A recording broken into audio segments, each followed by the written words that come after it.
So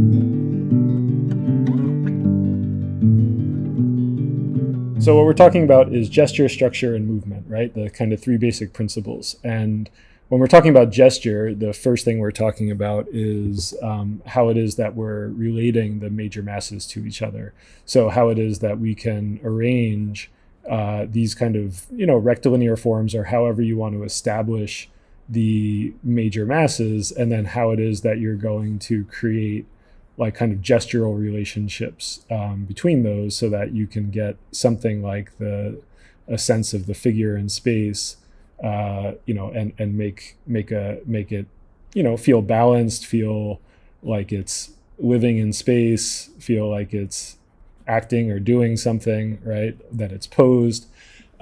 So that's the first kind of gesture that we're talking about. The second kind of gesture, so this is number one, which is the relationship of major masses, right? The RMM, which is not a thing that anybody would ever call the relationship of major masses, but the RMM. The second thing is an abstract principle, right? Which is the what some people call cascading ellipses, right? So cascading ellipses look like this.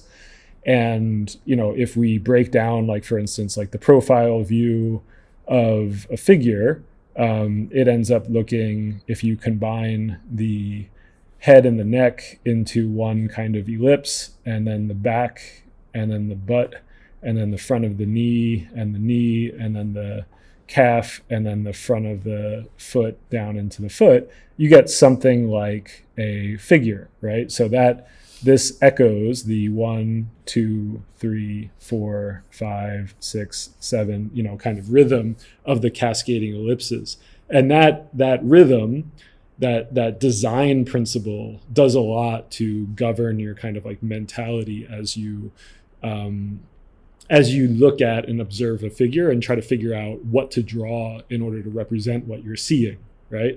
Which is, I want to really put a fine point on that, which is, like I said, what it is that you would choose to draw to represent what it is that you're seeing, right? I didn't say like, how do you copy what you see, right? Which is a totally different mode. And that mode might, fall a little bit more closer under classical anatomical drawing or fine arts drawing or something like that. How do you just respond to the visualization of what you're seeing? How does your body react to, the imagery that you're processing through your eyes, blah, blah, blah. So that stuff is really relevant, but it's not exactly what we're talking about, right? What we're talking about is like, how do you conceptualize, how do you conceive the complicated thing in front of you that you're seeing, and then how do you then choose to represent that in the myriad of ways that you could, right? So we talked a lot about this stuff last week, right? We talked about the major masses and the sort of what's called the box method, right? And the box method is a tough one. Oops, that's not how you spell method.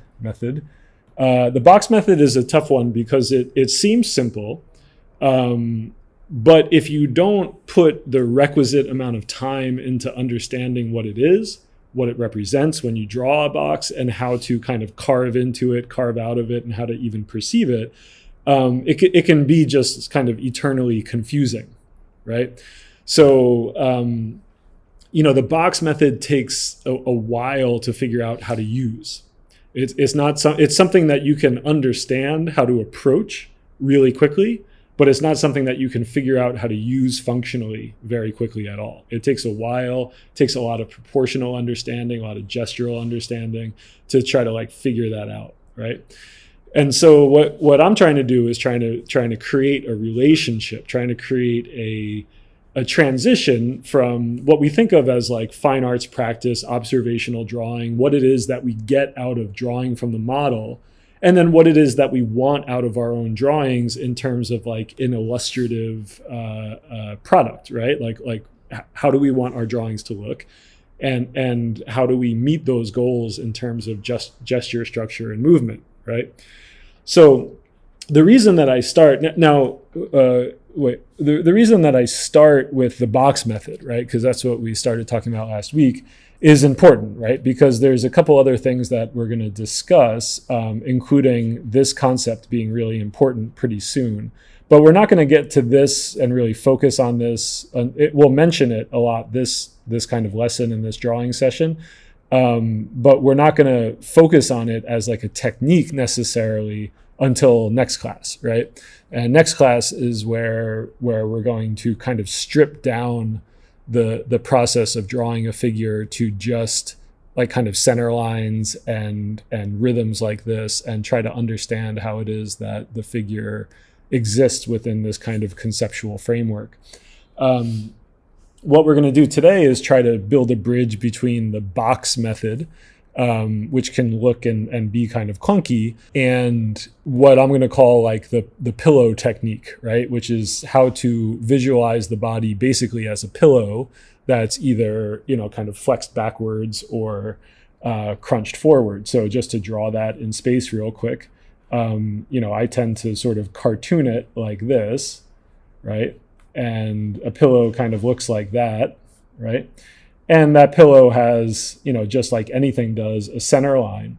And so if that pillow were, for instance, crunched up against a wall instead, it might look something like this, right? And there might be some little kind of shorthand ways that I have to draw like the kind of creases in it and make this thing look like a kind of pillow that's crunched up against the wall, right? So something like that might look like a sitting figure. Something like this might look like a standing figure, right? And if we sort of carve into this a bit and give it a neck and give it some arms and give it a crotch and some legs, it becomes a figure pretty fast, right? Like it really does become a good stand-in for how to build out a figure.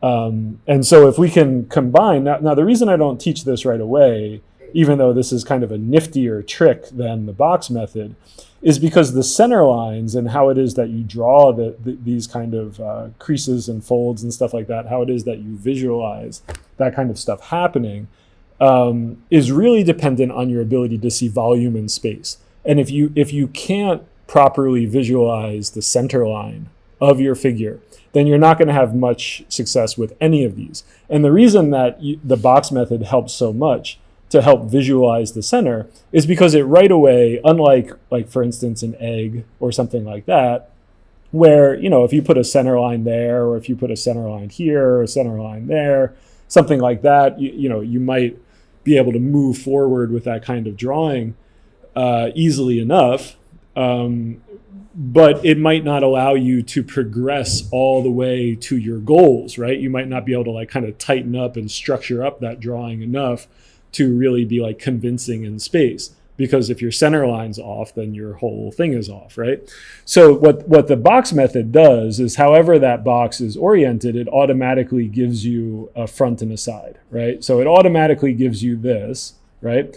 And the important thing about that is that when you think of like where the center is, right, it automatically adds this extra little bit here, right? So it automatically says to you, well, if I'm going to draw a center line here, I've got to be dividing this shape, right? And you're not dividing this whole shape. So here in the egg, there's not such an obvious edge, right? So when you put the center line, a lot of people misplace it, just accidentally, because they're not considering, well, what's the side edge of the egg, right? So if I draw an egg like this, but it's actually a face, well, that face has like a side plane. So maybe the center of that face should be like over here, right? Does that make sense? But you don't see a sort of egg that way, right? So even though you might see a face that way, and if I draw a face like a little bit more convincingly, it would look something, like this, right?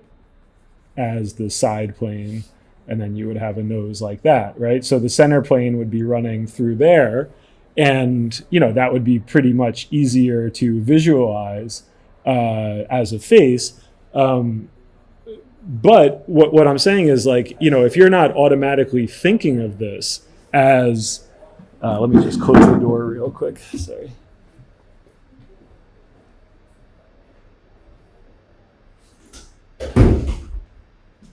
If you're not automatically thinking of that as a way to divide up the front and side planes and a way to identify the center line then you're really not going to get to structure very quick, right? And you're not going to be able to progress your drawing very well, because without structure and without center line and stuff like that, you're just not really going to be able to go as far as you might like in terms of how to build out a figure, right? So you'll have to stop at a certain point of like cartooning and of symbolism, because you won't be able to build the structure in, because you don't have the center line and you don't have the volumetric nature of the simple forms. Does that make sense?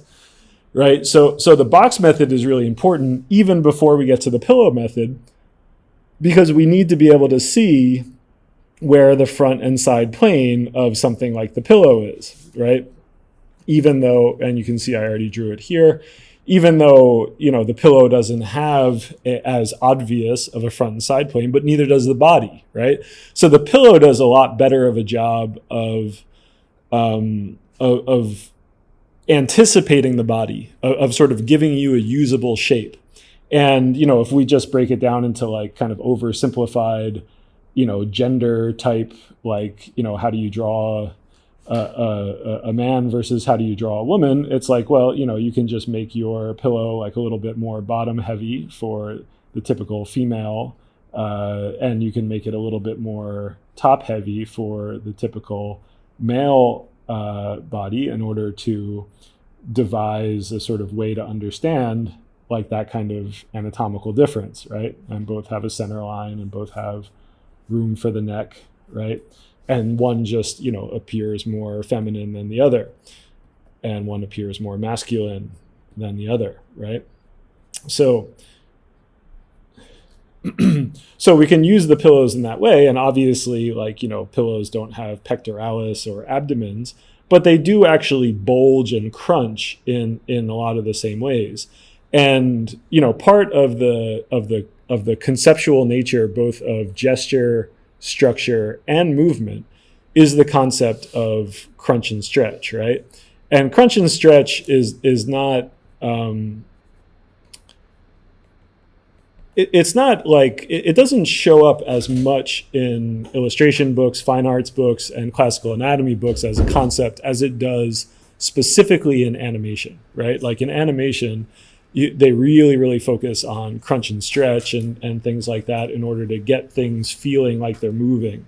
So the basic concept of crunch and stretch, in a way, like I think in really basic like 2D animation, the first thing you do is you teach, anticipation of movement and how to make a ball bounce, right? And so when the ball, is coming down to the ground, it's sort of looking like this, and it's getting like more and more oblong until it hits the ground. And when it hits the ground, suddenly it becomes oblong in the other way, and then it becomes even more oblong until it starts to rebound, right? And then it's going to become less oblong and start to head off like sort of in the other direction, and after it recovers. So the ball itself, what we think of as a ball, is only really a ball in the sort of movement cycle for a little bit. Other than that, it's always kind of like stretching and reaching towards its destination, being affected by gravity or being affected by impact, right? And so the other way we think about that in terms of figure drawing is like, well, what are the major masses doing, right? So if we think of the box method like this, and we think of like a nice contrapposto pose like that, with the stand leg here, right? Something like that. And then the other leg here, something like that, right? So you have a center line, and you have our external oblique here crunching and our external oblique there stretching, right? So this is crunching and this one is stretching. And this is normally, kind of illustrated with a C shape or an S shape, right? So the S shape is sort of for stretch and the C shape is sort of for crunch, right? And so that those two things together sort of describe how it works when the rib cage and the pelvis are not aligned with each other, right? And so that kind of crunch and stretch also precipitates, the offset ellipses, right? So something like this, could kind of be drawn with a crunch and a stretch like that, right? So it's like on this side it's crunching and on this side it's stretching. So so this kind of concept is really crucial to us, and it's pretty easy to start cartooning it. But we want to see why that matters, and how it is that we'll relate that to volumes, and how it is that we'll relate that to anatomy. Because right now, how I've drawn it is just to do with the contours, right? I've not drawn too, like these are like not really super structural. And when I describe it over here, it's just a contour box and another contour box, and then just describing the contours at the sides of it, right? So I'm not showing you really like volumetrically how it's working. So I want to give you an example of how this works. And so I brought up the Instagram page of Jamie Sloan, who I just saw this like kind of randomly this morning. So here's like a little video of one of her sculptures. And it looks like this.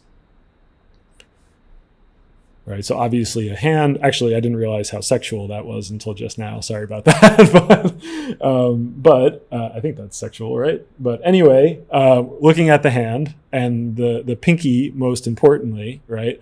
I think that, for me, the most exciting part of this sculpture, where it is now in this, like obviously it's not finished, I don't think, but in this stage, is where that pinky kind of jumps up, and where that big folds over the pinky, right? So that big fold is representative of a lot of action, right? Like that's like the pinky is impacting the volume of the palm in a really major way, right? So I kind of think of that as like, when I'm drawing, I think of that as if somebody took the pinky, like as if it were a piece of wood, and jammed it into the palm of the hand. And when they jammed it in, it caused a kind of ripple effect, right? And that's action. That's one form impacting another. And that's where all the money is in a drawing, right? It's like, that's the gesture, that's the relationship, right? Is where you can draw and illustrate action like that. So you can see that in the rest of the rest of the fingers are not as exciting, right? Like, I think that's fair to say.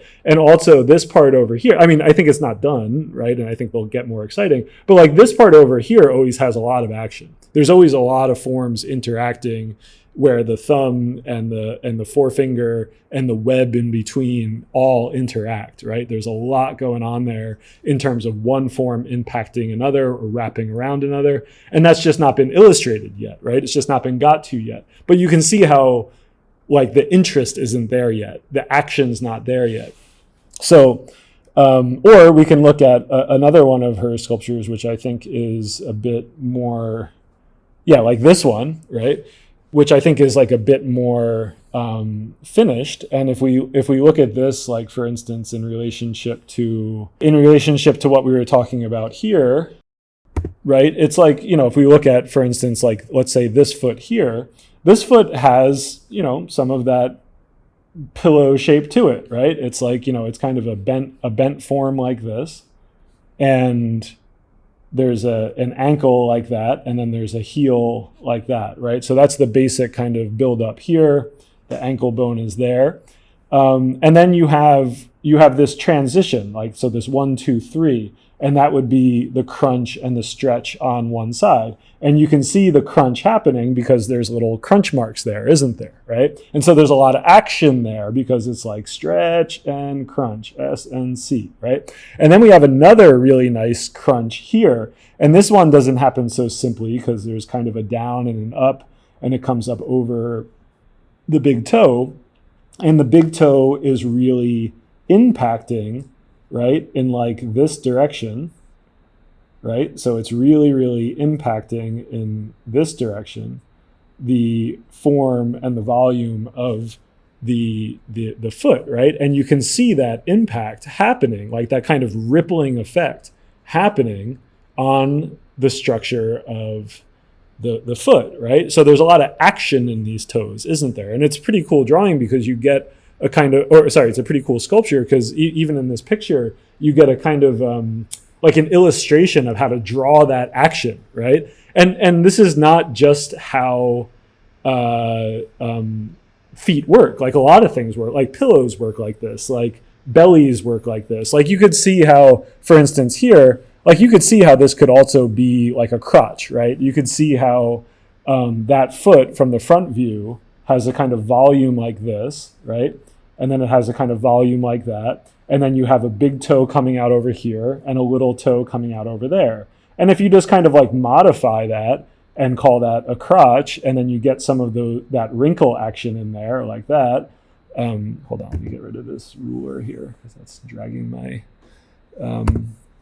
you get some of that crunching there. And then it's like, okay, like, well, when you want to put in like a leg that's raised up like this, or a leg that's raised up like that, well, you kind of know how to draw that crunching action. And then here would be the belly, and then there would be the belly button, and then, blah, blah, blah, right? So it's a lot of the same stuff. It's just that here it happens to be like a foot body instead of a body, and a toe instead of a leg. But it's still a cylindrical form impacting like an overall major mass. Does that make sense? So what you got to do is you got to figure out how to draw the thing impacting the thing, right? So let's see that in action here in like Bernini, right? So this is Bernini's, it's called The Rape of Proserpina, which is in the Villa Borghese in Rome, I think. And I've seen, so Bernini, Ratto di Proserpina, The Rape of Proserpina, marble sculpture, and Villa Borghese in Rome. So this is kind of what it looks like. It's a quite dramatic sculpture. But one really famous moment on it is where the hand here sits in and kind of impacts the thigh, right? And so the beautiful naturalism of Bernini's carving shows up in how both of those hands are just like squeezing into the flesh, right? Really famous moment, right? And so there's a lot of action there because the fingers as firm cylindrical forms are impacting the softness of the cylindrical forms of the thigh, right? And that's what makes this thing so excitingly naturalistic, is not that it's actually that realistic of a sculpture, but that the forms that are there are clear. And then those clear forms impact other clear forms, right? And show the softness. And that's why people say something like, my goodness, how does Bernini make his flesh appear so soft in a material like marble? And it's like, well, only things like balloons can be impacted by fingers like that, right? So then all of a sudden marble feels like a balloon. Now let's see like another example of a Bernini sculpture. Here's another view of it there. And you can find like really good photographs of this if you Google the image. But here's another sculpture, right? Apollo and Daphne. And here's another hand. And that hand you can see does not have the action of the previous sculpture, right? This hand is just kind of like sitting on top, right? And because of that, it doesn't have that same feeling. Now, the sculpture is still nice. It's not like the sculpture is somehow worse or better. That's not what I'm trying to say. I'm just saying that there's not as much action in that hand in that moment, right? Because it's not digging in. So what I do when I'm thinking about drawing is I always think of like, the Incredible Hulk, right? And there's always this joke in comics, like when the comic writers wanted to be like a little bit funny, they would show a moment where the superheroes, definitely the Incredible Hulk being one of them, would try to do something pedestrian, right? They would try to like call for a pizza. And because they were so strong, they would accidentally like destroy the phone with their massive finger, right? And so I try to think of moments in my drawing like that. Like if the model's hand is on the ground and I really want to show the weight there, how do I push that hand and show the impact and the weight of that hand on the surface that it's touching, right? And of course you can't do that if the surface is rigid, right? So we have like a model stand and the model put his hand on it, and it wouldn't be it wouldn't make a lot of sense to draw the hand impacting the model stand, like digging into the model stand, right? But it would make sense to draw the model stand impacting the hand, Because in that case, it's the hand that's the soft thing and the model stand that's the hard thing. So the more that you crunch the bottom of your hand and the more that you show that that form should be voluminous but is in fact flattening, right? And that it's bulging in an area, right? Because you have like muscle and fat on the palm of your hand. When you put that down, it'll bulge if something pushes up against it. So the more weight you push down, the more that that form bulges. So if you can illustrate that, then you can illustrate the action of the weight of the thing. You know, this is really important, right? So when we come back to our, let's say our major masses here, when we come back to our major masses, one of the things that I want to describe is the weight of the rib cage versus the upthrust of the pelvis, right? Because the way that I think of the pelvis is kind of like a bucket like this, right? With some leg holes, right? And maybe this should be, right? So maybe something like that, and then something like this, and you know, then legs can come out of that, right? And you have a butt and a crotch, right? So something like that, and this is really simplified. This is not really how I draw the pelvic block, but when I think of the rib cage, let's say as like an egg shape, I really want to think of this as having weight. And so I want to think of this as like, you know, it's got an abdomen, and then that whole thing is sitting in this pelvic block, right? Which looks something like this. And it's going to be impacting that, or I should say more like the pelvic block is going to be impacting the soft forms of the external oblique, the abdomen, and the erector spinae in the back, right? So it's kind of like, how can I draw this in a way that shows clearly that the weight of the rib cage is sort of pushing down and into the shape of the pelvic block, right? How can you draw it in a way that shows that impact? Right? So that there's really like a clear sense of weight there, right? That something is happening, right? And so especially when someone is sitting, right? When we have someone seated like this, you know, we have a great deal of impact of the weight of the rib cage on the weight of the pelvic block, right? And so when we start to figure out, okay, like how do these forms work, right? How do we kind of mannequinize this and turn this into simple shapes and stuff like that? Well, we have this kind of, you know, belly to worry about here and how that's going to be impacted. And then we have this, you know, chest coming. And this starts to look very much like a pillow and starts to look very much like, you know, having the concepts of crunch and stretch, right? Crunch here and stretch there. And we start to figure out that shape in a way that has all of those principles kind of working for it, right? The volume, the gesture, and the movement, right?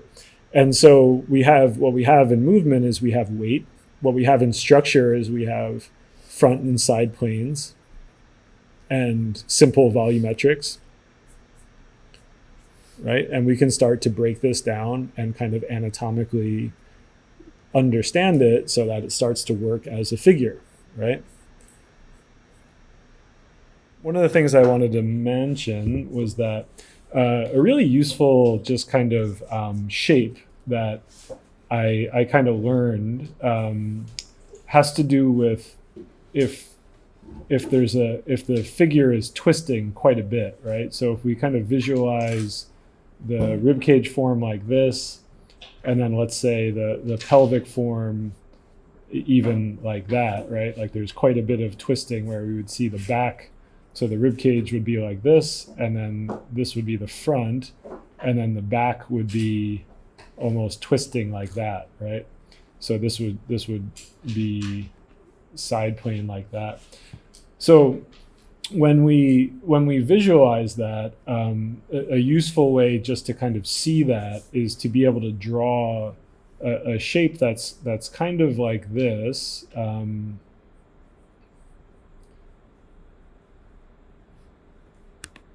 right? Like just being able to draw a twisted shape like that, right? That's a rectilinear form, and that goes from, seeing side on this side to seeing side on that side. And if you can divide that up into like a rib cage and a pelvic form, then you can see how that can give you like a lot of action in a gesture. So it can be as simple as just going from side view to, sorry, I don't like that. So from like a simple side view to having more than side view, right? So to having something like that, or to having like a little bit of front view, right? So it looks something like this.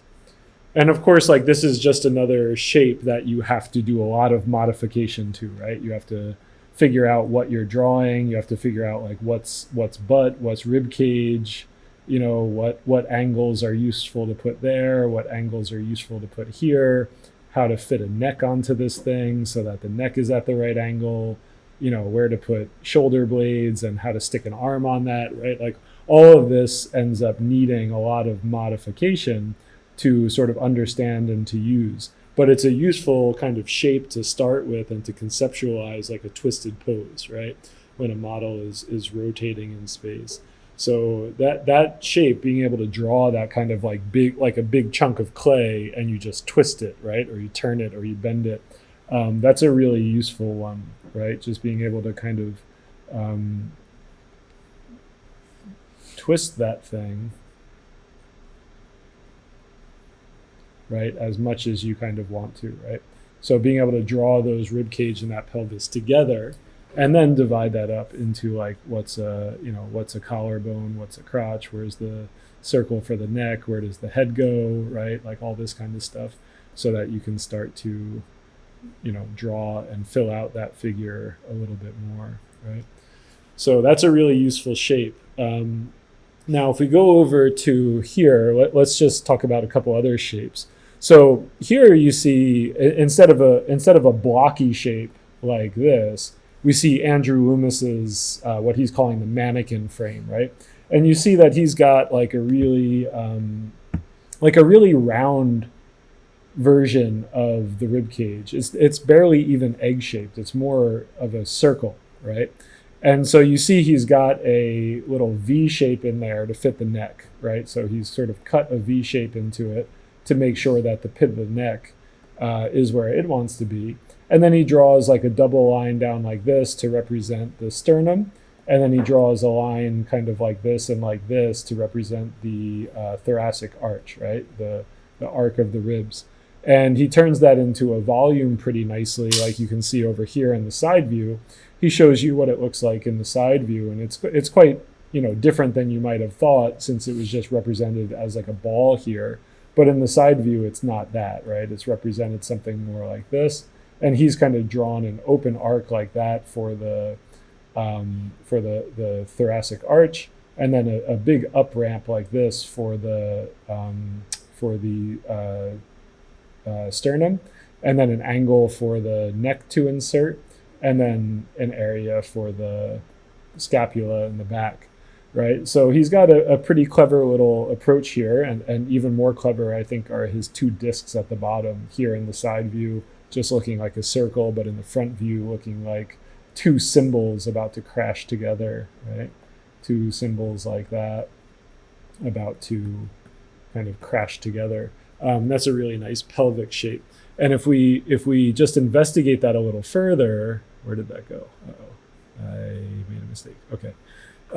If we just investigate that a little further, here you see he's just creating poses with it, right? So he's got a couple of different ways to draw it, ways to visualize it when it turns in space, right? Here, Loomis, not here, here, you see that he started to kind of articulate two shapes that are working in concert with each other, and that's this kind of rib cage shape that we have over here. So for instance, like let's say in this 3/4 view, we see really clearly that rib cage shape kind of existing here with that V shape cut out of it. but he's kind of draped over this chest shape, right? And he's turned it into this kind of cape that sits on top of this egg shape and creates for us the kind of plane of the shoulders, the plane of the chest, and also the roundness of the trapezius in the back, right? So that we can insert the neck right into there. So he's got this kind of shape that just sits on top and helps us kind of visualize how it is that the pectoralis relates to volumetrically the rib cage, right? And he uses the same center line for it, right? But you can see from the back he's sort of added, some indication for the shoulder blade, and then for the transition into the erector spinae and the latissimus dorsi that come down. So here he drags that cape down all the way down into the sacrum. In the front view, it sort of stops at the chest, right? And so this is really useful. This is a useful thing to kind of get a hold of and to be able to see when you're looking at the figure up on the figure model stand. Now, we can see this also, here's it kind of articulated from different views. So that's nice to see and to kind of copy and understand. We can also see this show up in an anatomy text like Stephen Roger Peck, right? So here's Peck describing just the basic proportion in his sketch pages of the rib cage, and you can see here he's drawing it more of like an egg shape than Loomis drew it in his version. But you can see it's still divided and it still has the thoracic arch. Now, if we go down a little bit, we see how it is that he really conceptualizes this. And this is where, if you look at Loomis's drawing and then you look at this little sequence here, you really see how Loomis kind of put together. Now, I don't know that Loomis looked at this or didn't look at this or whatever. That's not really my concern. I don't know who predates what, or if both of them are just copying someone else. That's not really my concern. It's just a different way to kind of visualize it. So you see over here, Peck, like many people, are visualizing the trajectory of the collarbone from the center point as like a Cupid's bow arrow, right? Or a Cupid's bow, rather. So that isn't represented here, right? That's just kind of glossed over here in an effort to just make the overall volumes as clear as possible. So now, if you look at the way the shoulders are here, they're still kind of roundy, right? They're not very planar. So there's a lot of questions there about how you might render them or whatever. So if you go to Michael Hampton, you can see Michael Hampton is devising kind of a separate strategy, which is to, instead of put this kind of cape drape over it, he's built this kind of like architectural block that does pretty well to describe the down plane of the front of the shoulders and the way that the shoulders actually sit forward and project forward from the thrust of the rib cage, right? So this is a different way to visualize it. All of them have their advantages and then have their problems, right? All of them need to be carved into or adjusted or reconsidered or whatever. But they all also have their advantages in ways to visualize. And they all might be more or less useful from different angles of drawing, right? Like it might be really useful if you're trying to like pick out one view, whereas like, from a top view, it might be like perfectly useful to use something like this. Whereas from a bottom view, it might not be as useful. I don't know. That's kind of up to you to pick and choose, to learn these things, to put them into action when the model's there, and then to decide which one is going to help you the most in whatever drawing you make. So when we're looking at a pillow shape, right? When we're looking at a pillow shape, whether that pillow shape is like this, right? Like a kind of excited, proud one that's standing, that's kind of representing the forward thrust of the rib cage, and then the backwards thrust of the pelvis.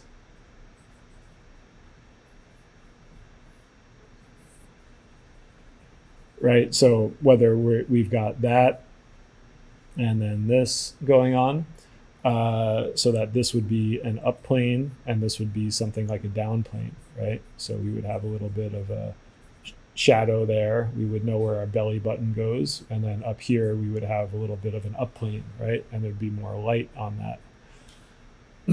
So whether it's like that or whether it's like this, right? Like showing that bent over form, or depending on how you want to look at it, maybe this is looking at the figure from the back, but we'll draw it from the front, like in a kind of seated position, hunched over. Right? So however you want to draw that pelvic block, right? We got to figure out the gesture of it, and then the pillow shape that we're investigating today should have a like representation of that going on, right? And so, like I said before, the pillow shape brings us a little bit more immediately to something that feels like the figure, right? To something that feels like a stand-in for the figure, whereas the blocks really don't, right? You have to really draw over them and erase out a lot of parts and stuff like that. But one of the tricky things, like this is a good example here about the blocks, and especially about the pillow shape, is like, well, you know, what happens when you really want to dial in a rib cage, or how do you understand that? So it's important, like we discussed last time, to know what it is that you're trying to represent when you represent a rib cage block. So one of the nice things about like a rib cage block or a pelvic block, for instance, is that even though it doesn't do a perfect job of representing the rib cage itself, right? Because a rib cage itself, you would have to kind of find the rib cage within that, right? So you'd have to dimensionalize this, find the 7 cervical vertebrae, find the pit of the neck, find the center line, carve out the thoracic arch here, carve out the shape of the rib cage coming up to the first rib there, and then reaching back to the 7 cervical vertebrae, and then finding that shape like within the overall volume of that that block, right? So now the convenient thing about the block is that while you have to kind of know about all this, and while you have to visualize all this, well, the clavicles do kind of reach out here, and the clavicles do kind of reach out there.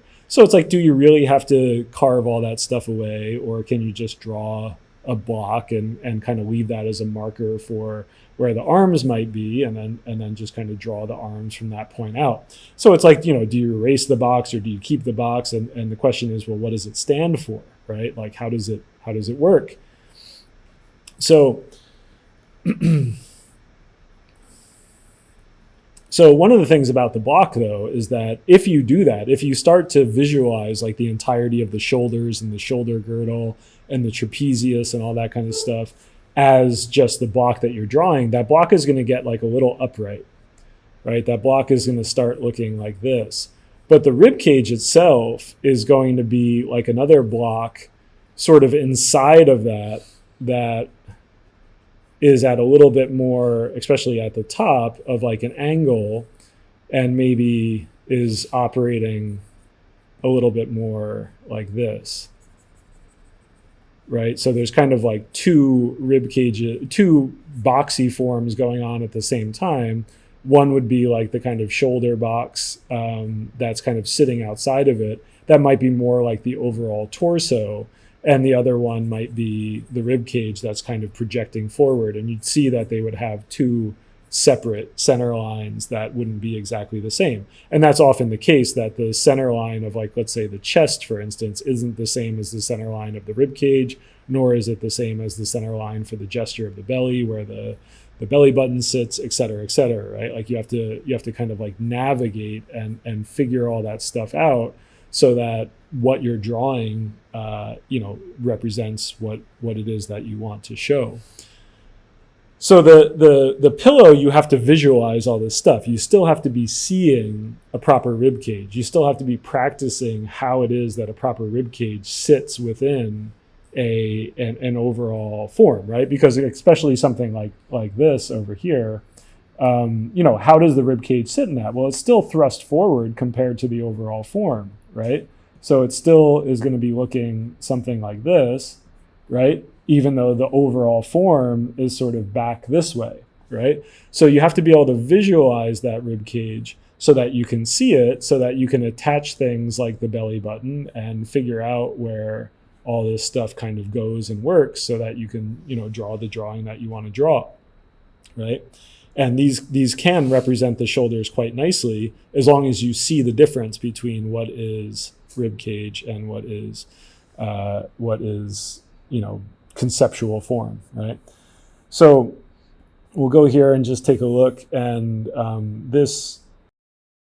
so this bit here, it's a conversation coming from what I call the arrow abstraction, which is a way to sort of draw a center line that helps you build out the volumes in relationship to the contours. So we'll revisit this next week when we're talking about the arrow abstraction. But what we're looking at here is how these center lines operate like as they move around a form. So here we have just these basic like kind of casts of mouths, and you can see that the center line does a lot to reinforce the form when it's there. Like you can really see how that form moves in space when you have that center line kind of traced along it, right? And when the thing is facing directly at you, like it is here, it's harder to see the volume in that, right? It's easier with a 3/4 view. And same thing for the ball. If that ball were facing you perfectly, then it would just be a straight line up and down. So here we have some pillows, and I've sort of related them to like center line action that's pretty common in the body, which would be like the rhythm of the sternum, the transition of the upper abdomen, and then the lower abdomen, right? And so here it's kind of an S shape when that form is twisting. Here it's kind of a reverse S shape. Here it's kind of a C shape, right? And of course these creasings go across it, right? Just like the creases in a belly would go. But here it is. I tried to relate this as clearly as possible to these figure drawings that I made, which were done off of some reference photos. And so here I've just traced out like the center line of the neck, the path of the clavicles, the center line of the chest as it runs down into the abdomen and down into the pelvis, and then the line of the crotch or the inguinal ligament, or whatever you want to call it, or however you want to conceptualize it. So I've done that in each of these, and then I've tried to make a pillow that kind of does the same thing. I've tried to pose the pillow with like some lighting that helps. And you can see how, like here in the pillow, for instance, there seems to be like a place for the neck. Doesn't it seem like that's a good spot where a neck would plug like right in, right? And then it seems to sort of extend in the abdomen and then tuck down towards the crotch. And these little crease marks here on either side, they sure do seem like the inguinal ligament, reaching down towards the pubic symphysis, right? So they seem like this line here coming down towards the pubic symphysis. And then these guys over here, see this nice way that it sort of tucks in there, right? See that little C shape that wraps around? I mean, that's such a nice way to kind of describe what's going on here in the external oblique. Or here you can see again the kind of S shape of the external oblique as it's stretching on one side, and the C shape of the external oblique as it's crunching on the other. Crunch on this side, stretch on the other. Now, these folds are not perfectly anatomical, right? Like they're not exactly in the right spot for how a person's belly would work if they were in that pose, but they sure are close, and they sure do pass for a kind of human look, right? So it's like if you can draw this, then you can draw that. It's pretty much the same anatomy. You just have to like be a little more mindful of the proportion, basically. So same thing here, just kind of casual pose, but you can see how the light hits right there. You can see right where the belly button would go. You see right where the neck inserts, right? You can see it so well, right? It's really clear. So same thing here. You can almost see the line for the rib cage, right? You can almost see the line and the insertion of the upper abdomen into the rib cage, right? It looks very kind of realistic in a way, right? It's right there as like a real rib cage, right? And you can plug a neck right in there and put a head on top, and look at all these great folds going on here, right? So, this is a great way to sort of understand how to figure out the figure in space. Here we have examples, and this is a great exercise to do. I just borrowed these from Will Weston. Now, Will Weston has a great Instagram and Facebook page where he goes over his demos and things like that. There's a lot to learn there, in addition to, classes like this. And this is his students' assignments where he just gives them, like 50 pillows to draw or something like that. So you just pick a pillow and draw it 50 times and try to get it to be as human as possible. And I think you can see, even in these small little examples, how human they get, right? How gestural they look, right? And that's because, partially because that's the way they look, and partially because that's what the artist is emphasizing, and it's working really well.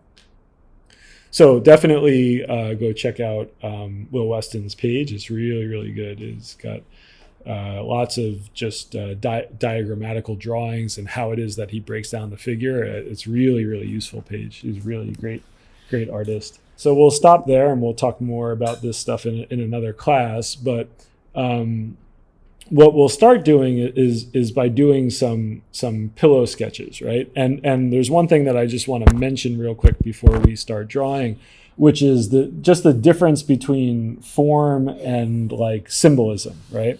And so when we do something like this, like let's say we draw a pillow like that, right? Right, something like that. And we just kind of go like that, right? So that's a very symbolic representation, right? And it works really well. Like, even if we have, for instance, like a finger like this, right? And we can put like a knuckle on it like that, and another knuckle there, and just a fingernail there, and it that works to call it a finger, right? So this kind of symbolism works really well, but it does become confusing. It's like, okay, well, if I wanted to like render this out, how exactly does that work? And where does this end and where does this start? So it's not quite as clear as, working out how it is that these shapes are going to interact, and if what kind of crunch and what kind of stretch is going on, and if if forms like this are kind of like wrapping around, or if they're branching off at some point, like how it is that these shapes are interacting with the rest of the pillow form. Right. So being able to kind of like describe those folds a little bit more thoroughly can be really helpful, because you want to be able to draw the kind of action that's happening there. Right. So the more that you can illustrate like a clear volume, like, okay, this has a turning point there. Right. So part of your job is to kind of, come in here and look to be a little bit more volumetric in how it is that you describe things, so that it's not so ambiguous to you what the shape is. And it doesn't mean that everything gets traced, right? It doesn't mean that everything has a line around it. Some things taper off, some things don't have clear edges, whatever. But you want to be able to be as volumetric as possible, so that you can apply like a sense of lighting or a sense of volume where you need to, when you start to kind of divide this up and turn it into a figure, right? So the first part that we'll do is we'll start out by just drawing some pillows, right? So I'll set some pillows up, and we'll just light them and let them sit and let them look like people, and let you draw them like they are people. And then we'll have the model, Jack, come out, and we'll have you draw from the model, but looking for that pillow shape, right? Looking for that opportunity to like make one part of the pillow affect the other part of the pillow, affect the other part of the pillow, right? And create that kind of sequence of action where you ask yourself, well, what am I looking at? What is the thing that I'm looking at doing? What does it weigh? How are the major forms impacting each other, et cetera, et cetera? And you start to ask yourself those questions, and then you start to get answers, right? And so, part of it is like, well, how naturalistic are you trying to be? But in the amount of time that we'll have will be, let's say, like less naturalistic and more kind of expressive and cartoonist, right? So we can use some symbolisms, right? We don't have to render everything, but we want to be as volumetric as possible, right? So we'll start there with the pillows. We'll just make some pillow drawings in class. And I'll just set those up on the model stand, and then a little bit later we'll have Jack come out after we do a little bit. Okay, so that's basically the initial thrust of the conversation. Like I said, we'll discuss and visit the arrow abstractions next week, which is an even further reduced or as reductive a process as possible for visualizing the gesture of the figure.